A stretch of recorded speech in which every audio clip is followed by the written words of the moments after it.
Hello, my name is Ray Hughes and I'm an interviewer for the Veterans History Project. And we are at the main library in Cincinnati, Ohio, and today's date is the 25th of May, 2016.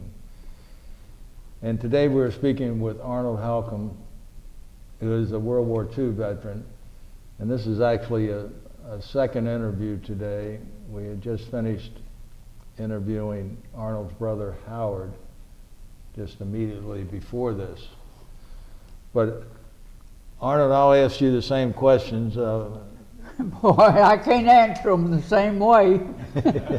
When and where were you born? Cumberland, Kentucky. And the date? 8/23/25. 1925. 1925. And we know that your father was a minister of the church. Right, all my life. That's all I ever knew was going to church until I got big. And it was Church of God, was it? Yes, he was. Yeah. And what school did you go to? Well, Grade of course, school. naturally we started out in Cumberland, but we went to, my dad was being a pastor and preaching. We moved around quite a bit, so I went to Middlesboro, Kentucky, and then to Phelps High School. That's where I graduated from. That's over in Pike County. What town was that? Oh, that was about 1940. Don't know. No, I said what town? Oh, it was a mining camp. It's called Freeburn. Okay. Now, after high school, did you enlist in the service or were you drafted?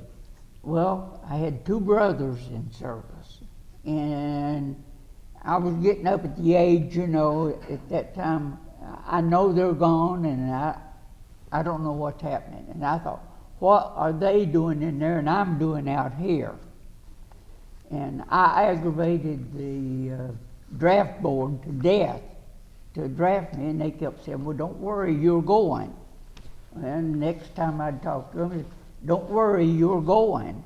Well, by the time I went, the war was just about over. And Cub, we call Howard Cub now. If I say Cub, that's this guy. Right. He was discharged just about the time I went in. So the draft board, they finally did take me, but I just kept going every day and, volunteering, and finally I did go. So that's how Now, did you join or were you drafted? well, actually it was through the draft, but I was I aggravated them to death to take me. Right. So they did take me finally. And that was, I show here, that was the 14th of December, Right. 1945. Right, yeah, 45. Where did you get inducted at? It was in Indiana.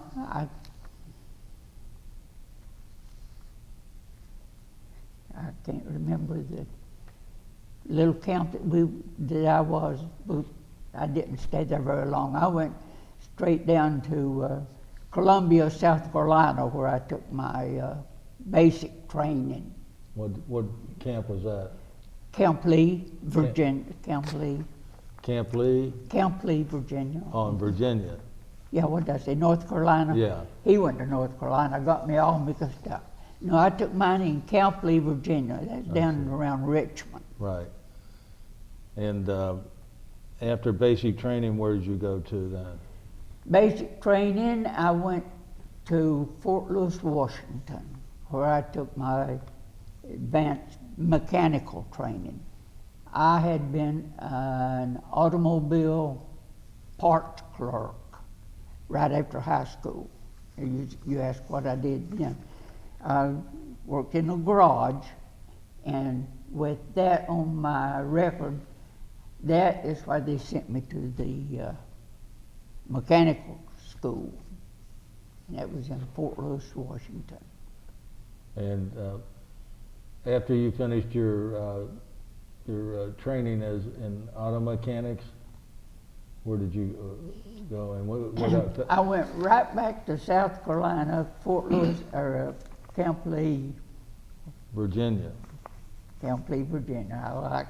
I've got mixed up in my camps here, and was on record to go to one of the islands. I was going to go to the Pacific, and that was after all my training in Fort Lewis, and I guess they saw my record, and they came and said, "We'll give you this is how I got volunteered. Gave me a 30-day leave if I would sign up for a year and go to Germany. So I did. For an extra year, you mean? An extra year, signed up for that. And went to, after that then is when I went right into Fort Lewis, and Camp Mount Rainier is where the school was, part of Fort Lewis, really. That's where I took my mechanical training. Went straight from there. Yeah, that just over there. Went straight from there right into Germany, which, well, how about that? Okay. Were you assigned to a particular division or No, I was in 3rd Army headquarters, just a headquarters company, because we were, I was in the occupation. When I went over as in the Army of Occupation. 3rd Army? 3rd Army? 3rd Army headquarters. Same outfit your brother was in? Same Army, yeah. 7th? Trying to think,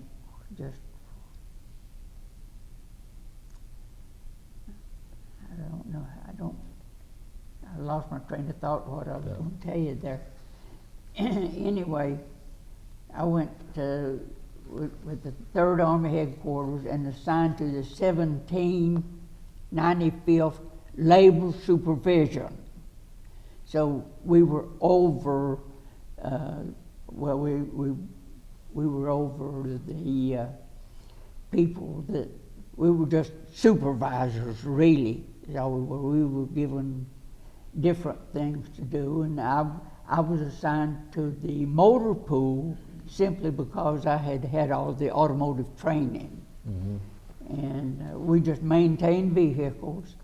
I think it was 7 or 10 Germans that did the actual work, the automechanical work. All I had to do was just supervise it. That's after you got to Germany, you mean? After, yes. Yeah. That was when did you ship? Geppingen, it was just south of Stuttgart. Nice place, but the German people treated us like royalty, really. But there was some that were the kind of Gestapo stuff. We had very little contact with it all. The German people were more than nice to us. And you had Germans working for you? Yes, 7.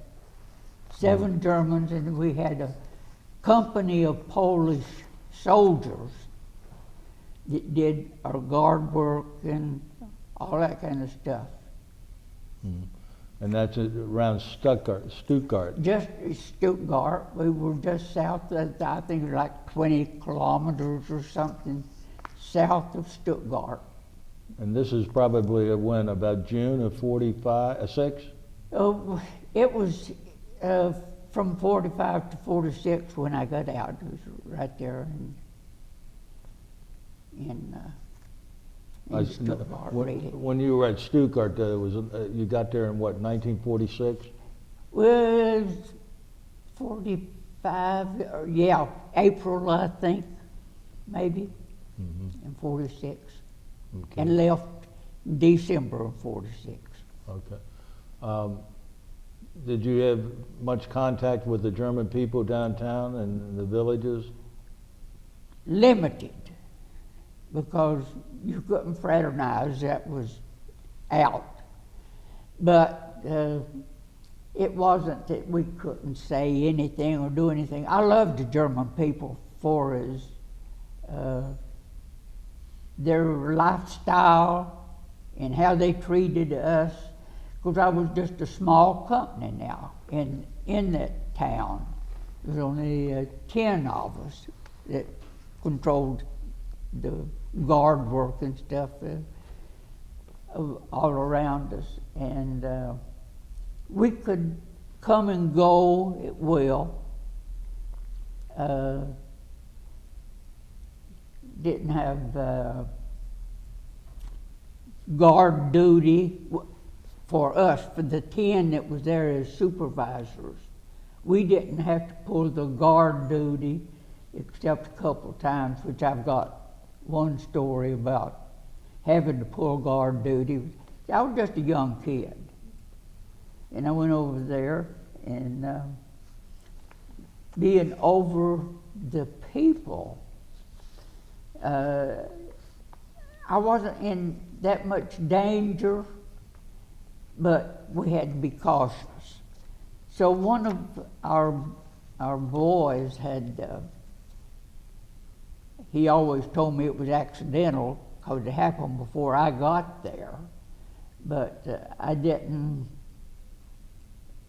know that much about his lifestyle or anything, only that he was going to be court-martialed.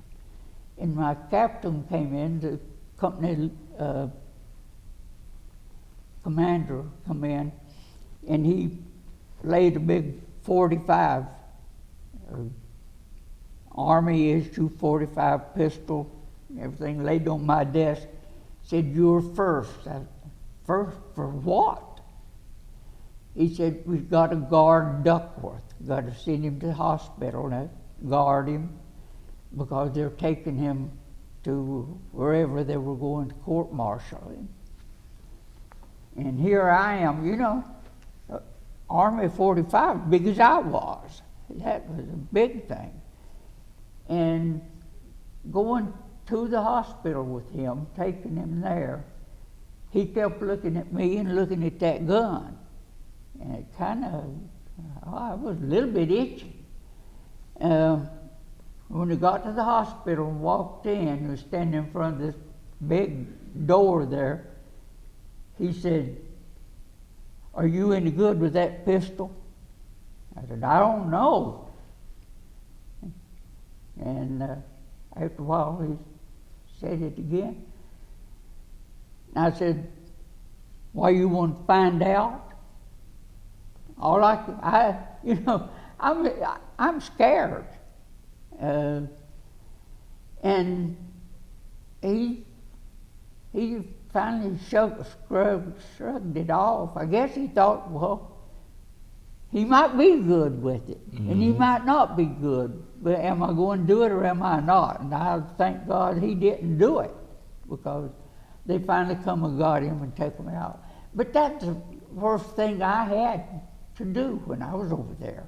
I did guard a bunch of German prisoners for one afternoon, but that's my extent of what I did over there. Did you have any because trouble I was with- just supervisor. Did you have any trouble with the German prisoners or with their attitude or anything? I never even saw a German prisoner.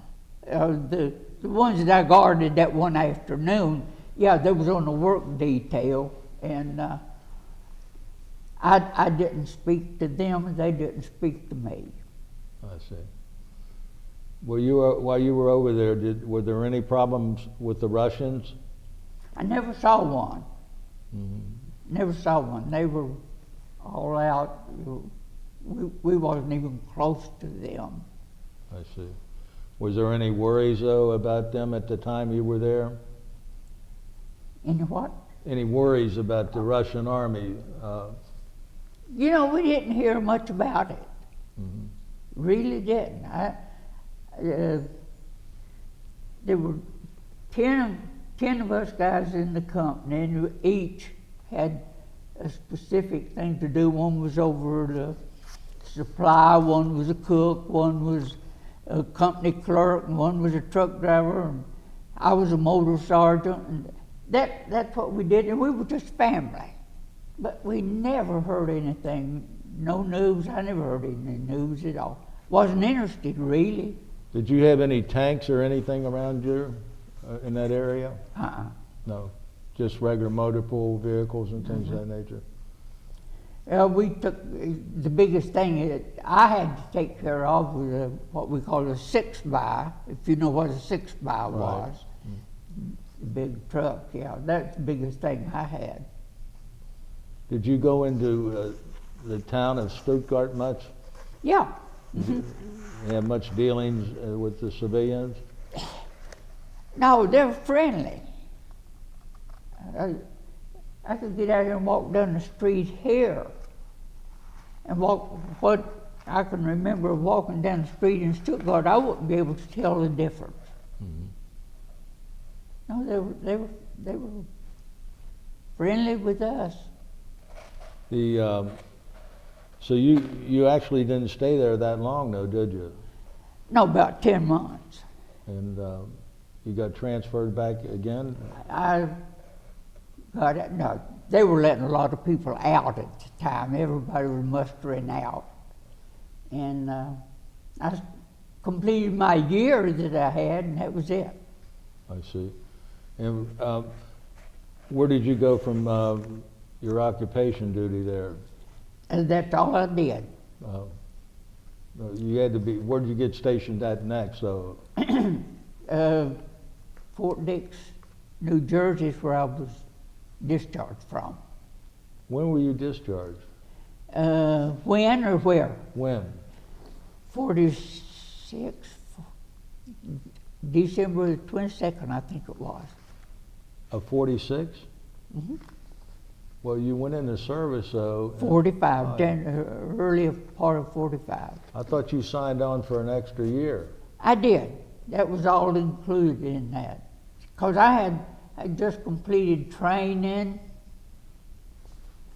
and like I said, we were actually all packed up and ready to go to the Pacific when, I don't know how to check my record, but they pulled me out and sent me to Tacoma, Washington for automotive training. I thought when you were drafted, though, you had to do 2 years, and then you signed up for an Don't ask me. They, they took me, and then when they come and said they give me 30-day leave to sign up to go, I took it. Yeah. So yeah, it worked out fine for me because I loved it where I was at. Yeah. So you got discharged, and what was your discharge date? I think it was December 22nd of 46, I think. 1946. Yeah. So you got to serve just 1 year. A year and 20 months, I think it was. And you actually had signed up for 3 years. Well, no, I didn't have to sign up for a certain time. Oh.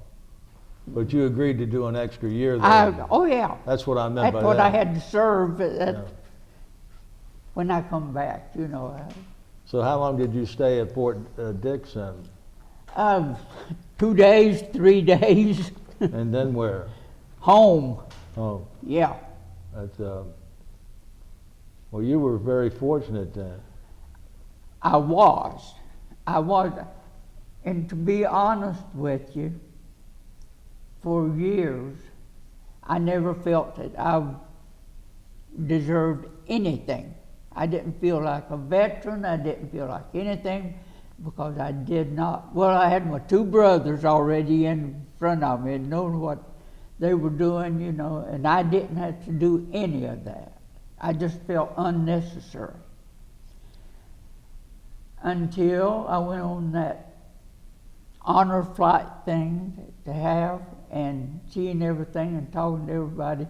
I finally, I guess maybe they had convinced me that every job you had was important. That's right. Somebody had to fill it. And I guess I finally got the feeling, well, if it hadn't been me, it'd been somebody else. Somebody had to be there, and I was there, but I never did feel like I was that important. Well, you certainly were important, and you pestered the death out of them trying to get in it anyway. Oh, I did. Now, that I did. I aggravated them to death. They didn't want to see me come in. So you got But, the... yeah, he would just tell me, he said, don't worry, you're going. Well, when? You know, finally I did. And what rank were you when you got out of the service? Sergeant.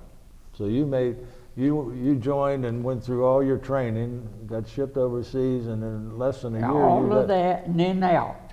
But in less than a year you got promoted to sergeant. Yes, I did. Well, you must have had a lot on the ball or been awful smart. Well, I had been an auto parts clerk and, you know, doing things in the garage and everything and going to that school. I just happened to be sent into a spot where they had to have somebody in there to fill it, and they had to have a rank because you're a supervisor, you're over somebody else. And I got it. Hey, I didn't say no, keep it. Take it home. You ever stop to think if they'd give you another year, you'd have outranked your brother? Yeah, but he still pulled rank on me. I was offered an opportunity to go when I was over there down in, I can't remember where it was, somewhere in Switzerland, and take training for the mail thing and get a second lieutenant's offer, and I chose to go home.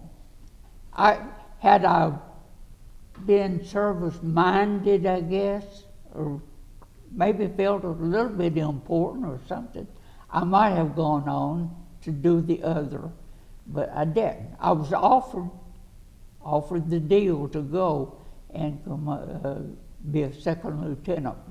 Maybe I didn't want to do that. Right. Some reason or other I didn't. So you were discharged while you were at Fort Dix then? Yeah, that's where my separation where I was from, yeah. And what'd you do then, come home or what? I did. I come home and went to college for one semester. I thought this college life was not for me. I wanted work. I don't know why. I just didn't do it. It didn't fit me, and I went one semester and quit. Then what'd you do? Believe it or not, I took a job in a factory and worked at Arnold Steel Corporation in Middletown, Ohio, and worked for 41 years for them. Arnold Steel. But I want to ask you one question before I forget it. Did you spend any time in the coal mines like your brother? About as far as I could throw a rock. I did not want to go back in that dark hole. No. Okay. Nothing. So what led you up to Middletown to go to work at Armco? Well, when I got out of school, my sister lived in South Lebanon, and she said, "We'll come up here and get you a job." And I did, and I worked at a little factory called the Plating Works in Lebanon for one year. Armco was hiring people. So I went over there and applied for a job, and they said, "Well, we're not hiring today," but the waiting room was full of people. And they'd just walk in there, and he'd shake his head no, and they'd walk out. Another one walk in, he'd walk out. I walked in there, opened the door. I said, I'm like all these other guys around here. I'm looking for a job, and I might as well work here as anywhere. And that guy looked up at me. It's the first time I saw him even look up. He said, sit down. Nobody had sat down before me. And you talk about me being in the right place at the right time. I was this time too. We sat down there and we talked about Army life. We talked about civilian life, about my school, why I didn't go on to school, everything. Finally, he lifted up his paper and said, well, I'm going to show you something. He said, I've got one job opening, and that's for an apprentice welder. Would you be willing to work as an apprentice to get a job? Yeah, I'll do it.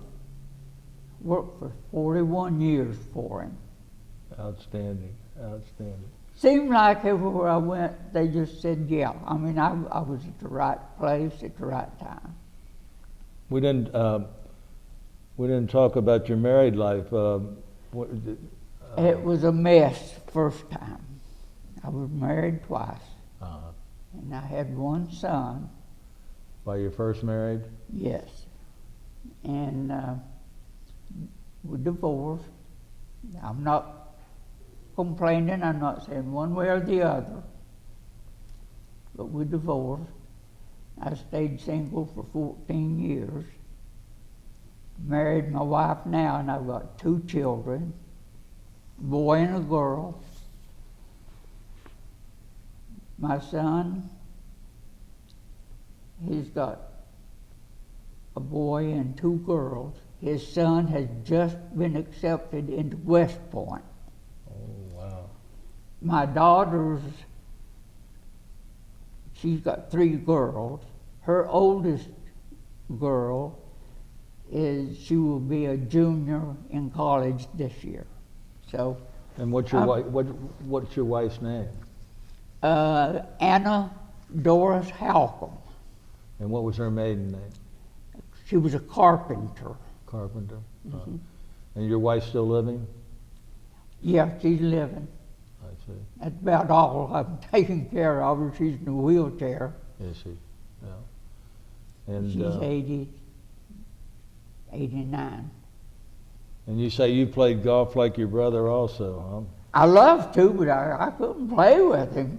Oh, my goodness. He can putt farther than I could drive a ball.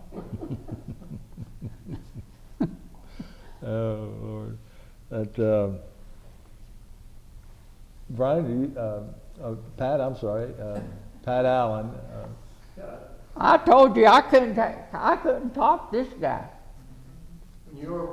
When you would go into the village of Stuttgart, Yeah. had that been bombed very much by? Stuttgart wasn't blown apart like Göppingen where I was stationed. But Stuttgart was bombed some, but it was still a city. It was pretty. Well, why had they bombed the area where you were so much? Was there a German factory there? Or? Yes, there was a factory, but you know what? I couldn't tell you what it was. All I saw was blown out windows and doors. The buildings were demolished. You said you had some Germans working under you. I have 4. Were they veterans or were they civilians? You know, I don't know. I'm sure they were veterans because of their age. But I didn't have as much contact with them as I did some of the other people, the acquaintances that I had. But what I did with them, they were willing to help do anything I asked. Did they speak English very well? No, Did you speak at no, all German? no, I just say,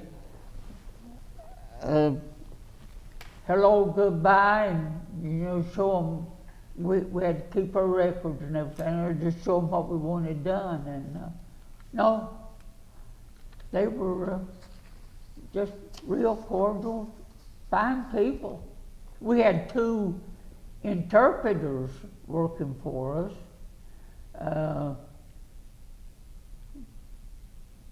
That were, well, they were just real good go-betweens. Sometimes they'd have to tell you, know, just interpret what you're saying, or else they'd just go tell them what we wanted them to do, and that was it. Did you say you had some Poles working for you also? They had a company with Polish soldiers. They still had uniforms on. That they did all their guard duty and running around for us there. And we just had a good relationship with them. Well, what was the reason for the guard duty? What threats did you have? Well, you know, the hospitals and what other facilities around there that were working, yeah, they all had to be guarded. Did you have any black market things going on while you were there? Not to my knowledge. I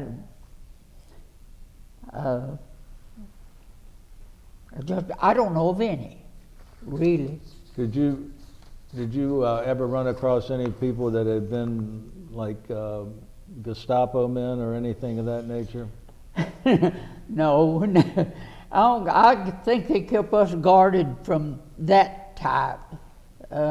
But I was there during the Nuremberg trials when that was going on. Some of that had started.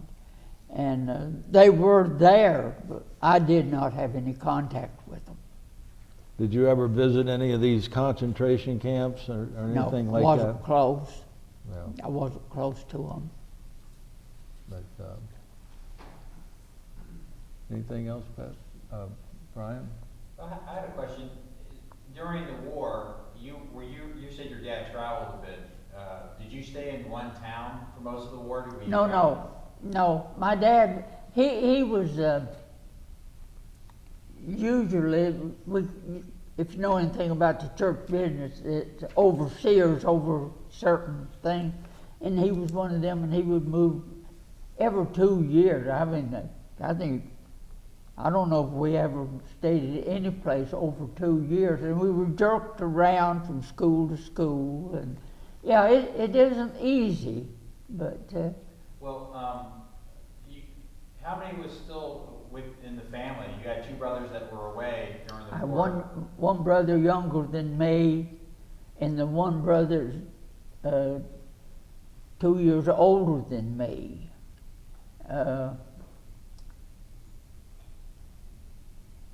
It was probably after school.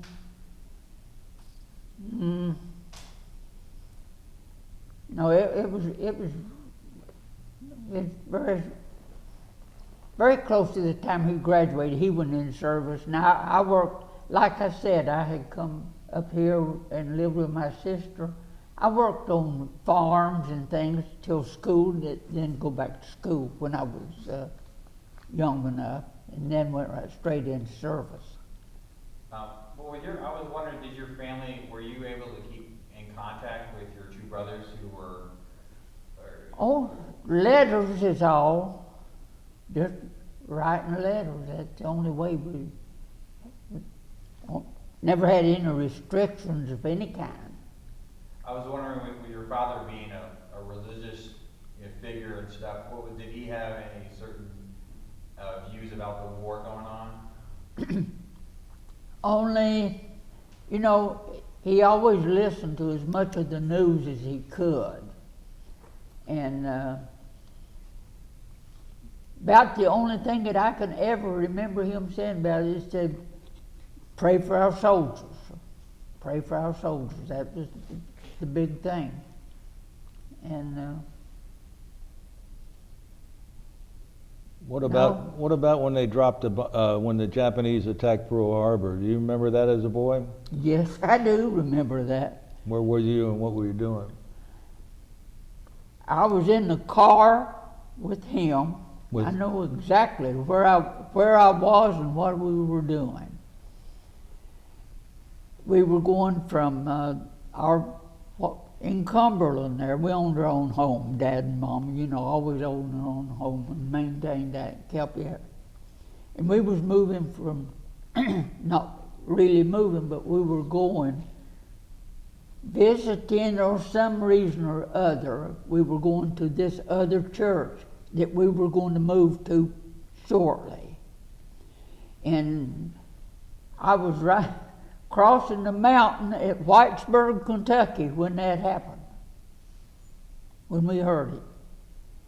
And of course, dead silence in the car for a while, nobody could believe it. Dad started praying, you know. Yeah, I remember that very distinctly. I could even see the old car I was in. Never forget that. Did you read any of the letters from your brothers? Oh yeah. Could you tell from reading those letters whether they had been censored or did they tell you where they were? The ones we got never saw if they were censored, you know, they were closed back up and sent to you. I never saw a mark or anything in it.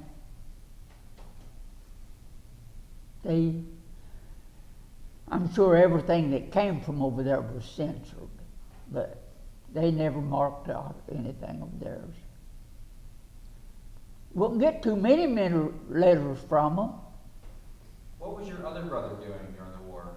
The one that was... He was when he went from school, he went into the Air Force, and he was a radio. They work on radio and voice, you know, what communications. That's what he did. What was his name? Walter. Walter? Mm-hmm. Was Where did he serve? Locally, he didn't go overseas. He was stationed in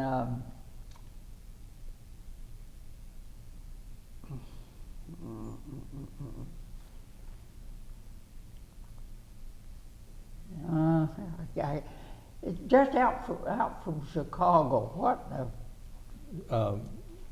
Well, there's Chanute and then there's Sherman. Now, what town is it just north of Chicago then? Might be in Wisconsin. What, Milwaukee? Kenosha, Wisconsin? No, it wasn't that far up. It was closer, I think, to Chicago because I went up there and visited him one time. I can't remember. I just lost it. Did you choose the armed services that you were in? Did you? Well, naturally, that's all I taught was Army. I just wanted to go to the Army. I didn't specifically say one of them. I just wanted them to draft me, and they did. Finally. And were you a mechanic? Yes. Did you learn that before you were in the service or after, or when did that? I worked as a parts clerk in a garage, and being, you know, in there, I was a lot of times back in the back helping do some little things. But for as books, he had been a mechanic all his life, and so, you know, I've been around automobiles, and I pretty much could run one, you know, could repair them. I don't know, we just had that ability to do it, to keep them going. And when I went in service then and got the automotive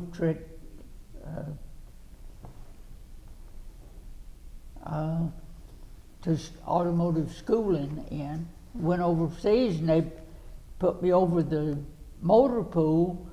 Well, we had German mechanics to work on them there, but all I had to do was paperwork. So I never had to get my hands too dirty. What did they do with all the military equipment that was damaged or left there? The ones we had, we were mostly picking up supplies and delivering supplies and stuff. It was the what we call 6x trucks. That was big trucks.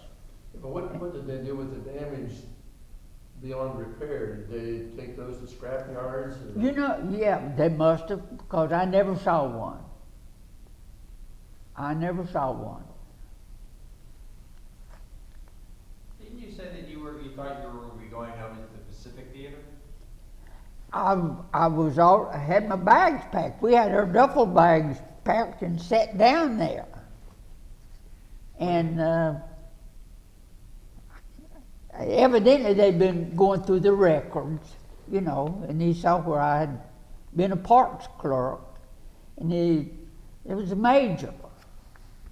It was a major that said, we can give you a 30-day leave. It was just before Christmas. Give you a 30-day leave if you'd sign up for a year to go to Europe. Right before Christmas, I said, I'll take it. And I did. Did you have any idea where you were going to be going, be assigned to the Pacific if you did go that way? No way. No. No. Have you stayed in touch with anybody that you were in the service with? No, because where we were from is such a small place, and the guys I was with was a small group,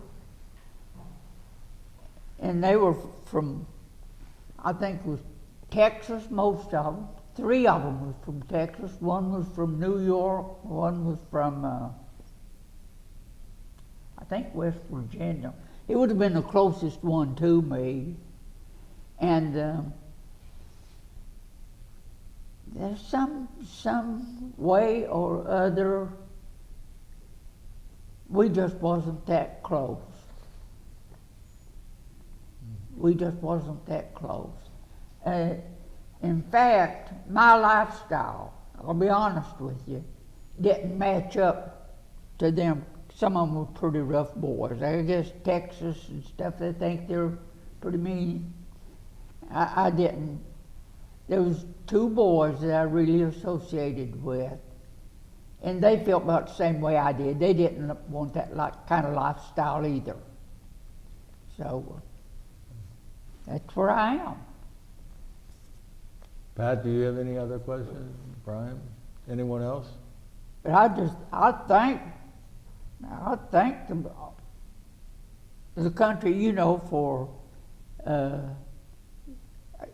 let me put it this way, allowing me to serve. I have had a great, great life lately. The people want to thank me for the service and everything. They didn't know what I had to do. I never done anything. But I filled a spot. Well, we want to thank you for allowing us to have this interview today, and also I want to thank you for your service to our country. Well, I thank you. And we're glad to have the chance to interview you. Well, it wasn't much. I couldn't tell you much, but I was there. Well, we thank you again.